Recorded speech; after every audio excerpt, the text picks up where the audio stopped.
મહાશિવરાત્રિની ભવ્યાતિ ભવ્ય રથયાત્રામાં માનસિક દિવ્યાંગોના રથે ભારે આકર્ષણ જમાવ્યું।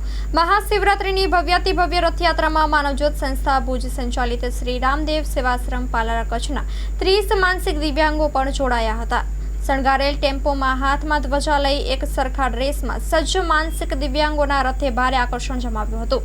ઠેર ઠેર લોકોએ માનસિક દિવ્યાંગો સામે હાથ ઊંચા કરી અભિવાદન કર્યું હતું। માનવજ્યોતના પ્રબોધ મુનવર, પૃથ્વીરાજસિંહ જાડેજા, આનંદરાય સોની, શંભુભાઈ જોશી, કનૈયાલાલ અબોટી અને રીતુબેન વર્માએ માનસિક દિવ્યાંગોને રથયાત્રામાં જોડી સૌને મહાદેવજીના દર્શન કરાવ્યા હતા। સ્ટોરી રિપોર્ટ બાય કરણ વાઘેલા।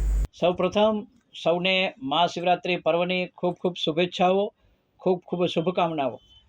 આજે મહાશિવરાત્રિ પર્વ નિમિત્તે ભુજ શહેરની અંદર ભુજના ભાડેસર ચોકમાંથી એક ભવ્યાતિ ભવ્ય રથયાત્રાનું આયોજન થયું। આ રથયાત્રાની અંદર અમારા આશ્રમના માનસિક દિવ્યાંગો પણ સહભાગી બન્યા, કારણ કે અમને પણ એક મોકો આપવામાં આવ્યો કે તમે પણ ટેમ્પો લઈ તમારા માનસિક દિવ્યાંગોને તેડી અને આ રથયાત્રામાં જોડાજો।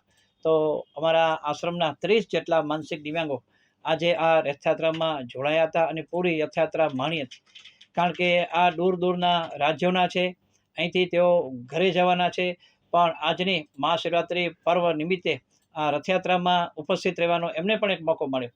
જ્યાંથી આ અમારા માનસિક દિવ્યાંગોનો ટેમ્પો પસાર થયો ત્યાં લોકોએ એમને હાથ ઊંચા કરી એમને પણ અભિવાદન કર્યું, તો એ પણ ખૂબ ખુશ થયા કે અમને પણ બોલાવનાર કોઈક સમાજ છે।